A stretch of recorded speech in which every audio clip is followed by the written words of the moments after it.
Bien, on vous souhaite la bienvenue tout le monde à l'émission Question d'argent au cours de la prochaine demi-heure. Il sera intéressant de parler un peu de lobbyisme. On en a parlé une bonne portion de l'année, mais est-ce qu'il est temps d'encadrer les lobbyistes ou le lobbyisme de façon générale? Où est-ce qu'on en est au Québec? On en discutera avec Tommy Tremblay, qui est associé au cabinet Borden Ladner Gervais.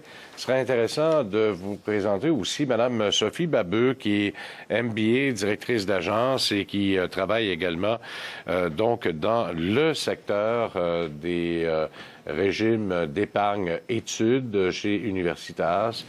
Elle, qui vient tout juste d'obtenir le prix d'excellence de la Chambre de sécurité financière, ça fait le temps de la féliciter, mais également peut-être de se donner quelques petits trucs. Il reste encore une dizaine de jours d'ailleurs pour contribuer. Mais d'abord, une entreprise que je connais à peine, que je vais apprendre à connaître, mais que je connaissais sans la connaître. Vous me direz, qu'est-ce que c'est ça ce matin? Ça fait plaisir d'en parler avec Pierre Vincent, qui est vice-président exécutif et cofondateur d'Effigie Géosolutions. Monsieur Vincent, bonjour. Bonjour. Je disais ne pas vous connaître tout en vous connaissant. Ouais. C'est parce qu'on a découvert, en discutant ensemble tous les deux, que ma passion de l'avion rejoignait un peu Effigie, dans le sens où vous travaillez, entre autres, pour CAE puis d'autres entreprises de simulation de vol. Et c'est comme ça que j'ai pu comprendre que vous faisiez de l'imagerie pour eux. Parlez-nous un peu de votre entreprise. Bon, Effigis Géosolutions, c'est une entreprise qui a été fondée il y a déjà 23 ans. Une entreprise qui œuvre dans le domaine des technologies géospatiales. Ce qu'on fait, c'est qu'on essaie de maximiser l'utilisation de technologies comme l'observation de la Terre, le positionnement GPS, pour faire en sorte que nos clients, grandes organisations, qui ont soit des activités sur le territoire, qui gèrent de grands territoires ou qui ont des infrastructures, puissent mieux organiser leur travail. Bon. Donc, améliorer leur processus. Vous avez pris des photos lors de la tragédie du lac Mégantic, entre autres, grâce aux satellites que l'on verra. À quoi ça sert exactement ce genre de service-là? Bien, écoutez, il faut comprendre que l'information, il y a une façon de la gérer, cette information-là, en utilisant la localisation géographique. Donc, notre travail à nous, c'est d'associer la coordonnée géographique à cette information-là de façon à maximiser son utilisation. Dans le cas du lac Mégantic, ce qui est intéressant, c'est que c'est une source, l'imagerie satellite, l'observation de la Terre, elle vient de satellites qui tournent de façon périodique, qui nous donnent une capacité d'acquérir quotidiennement une image, une photo d'un site donné. Dans le cas du lac Mégantic, on a mis rapidement les systèmes satellites en opération pour acquérir des images de façon régulière, périodique, sur le site, de façon à suivre les opérations et à guider les gens qui ont des interventions à faire sur le terrain. Je suis allé en chercher une autre qui est toute autre forme d'imagerie satellite. Là, les îles de Mingan, pour ceux qui viennent de la région de cette île, peut-être vous connaissez mieux un peu. Là, comme l'impression que c'est près à l'infrarouge. Il y avait une raison pour laquelle c'est oui, mais en fait, c'est ça. C'est que les capteurs qui sont à bord de ces satellites-là ont des capacités si vous voulez, de séparer les ondes, la lumière, en différentes bandes spectrales. Chaque bande spectrale a une certaine sensibilité à ce qui se passe au niveau du sol. Donc, on utilise un certain nombre de bandes spectrales pour extraire de l'information. Dans le cas de la végétation, on va aller du côté de l'infrarouge parce qu'on a une information supplémentaire qu'on ne voit pas avec nos yeux, donc qui est dans un secteur du spectre là, différent. Donc, on utilise différentes technologies, différents satellites à différentes résolutions. Juste un exemple, on est rendu aujourd'hui avec 50 cm au sol. Donc, c'est la grandeur de votre chaise. OK. Donc, 50 cm à 700 km d'altitude, c'est assez impressionnant. C'est très précis, là. C'est très précis.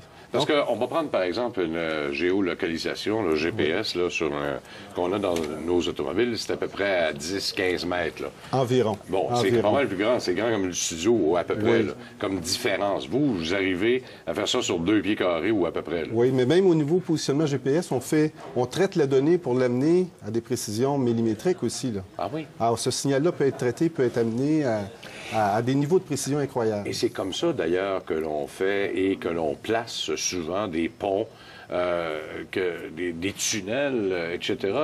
C'est grâce à cette cette fonction de GPS qui est très, très précise. Là. Absolument, absolument. Au niveau professionnel, je vous dirais qu'on va très loin dans la précision.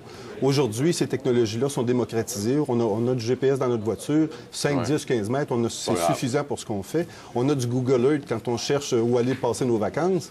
Ça devient très démocratique.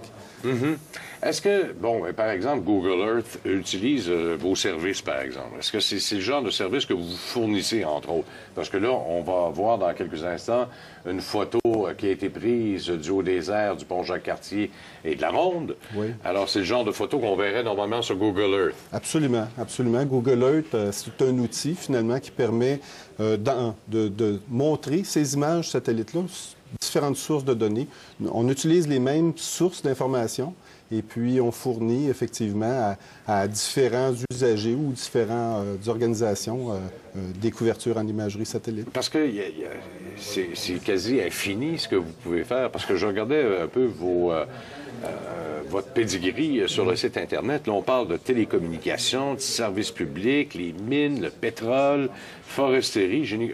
En fait, c'est infini ou à peu près? À peu près, parce qu'effectivement, on est très horizontal au niveau de la clientèle, surtout les grandes organisations, mais des organisations qui ont des infrastructures ou qui gèrent des territoires. On en a du côté des ressources naturelles, du côté des mines, du côté des forêts. On a des organisations du côté de la télécom qui a des équipements, des infrastructures sur le terrain. Donc, on dessert un ensemble de clientèle là, très, très large. Puis c'est sûr que notre entreprise, par exemple, aujourd'hui, on est parti il y a 23 ans, on a fondé ça à 2 personnes, on est rendu aujourd'hui à 150 employés, 20 millions de chiffre d'affaires. Ça traduit bien de quelle façon ce domaine d'activité-là a progressé à travers les dernières années. Comment vous voyez l'avenir, justement, dans ce genre de métier que vous exercez? On parlait tout à l'heure d'aviation. Vous fournissez de l'imagerie 3D, entre autres, pour l'aviation, donc pour les simulateurs de vol. C'est comme ça un peu que je vous ai... C'est comme ça que je vous ai reconnu, d'ailleurs. Alors, vous travaillez pour CAE, entre autres, puis peut-être d'autres firmes qui existent ici dans la région métropolitaine. Donc, c'est quasi infini, là, ce que vous pouvez faire. Mais ce qu'on fait aussi, je vous dirais, au niveau du plan d'affaires, c'est essayer d'être présent et d'être les leaders dans certaines niches de marché particulières. Et vous parlez de l'imagerie satellite dans les simulateurs. On est à 50 cm, demain, on est à 25 cm. Donc, à partir de là, on a de nouvelles possibilités. On voit de plus en plus d'informations sur le territoire. Et je vous parle rapidement du plan d'affaires qu'on a du côté observation de la Terre. On a fait dernièrement une entente importante avec l'entreprise EADS, l'entreprise européenne, que tout le monde connaît pas sous le nom de EADS, mais sous le nom d'Airbus. Mais ça va changer à partir du 1er janvier, d'ailleurs. C'est ça. Tout à fait, leur nom, parce que Airbus est beaucoup plus... oui, c'est ça, connu. Et donc, cette entreprise opère des satellites d'observation de la Terre. Et nous, on a obtenu ici, pour le Canada, pour l'ensemble du territoire canadien, pour desservir les Canadiens en imagerie satellite, des satellites nouveaux satellites qui s'appellent Pléiades, donc qui ont cette capacité là, de fournir de l'imagerie à haute résolution. D'ailleurs, je vais aller en chercher une photo là, pour être certain que tout le monde peut bien comprendre. Là. Ça ressemble étrangement aussi dans ce que Microsoft offre dans son fameux Flight Simulator également, ce qu'on peut observer. Est-ce que c'est le genre de service que vous offrez également? Absolument, c'est ça. Il y a différentes façons d'exploiter l'imagerie satellite, faire des simulations de fly-through, en fait, comme vous mentionnez. C'est une façon très spectaculaire puis très intéressante aussi.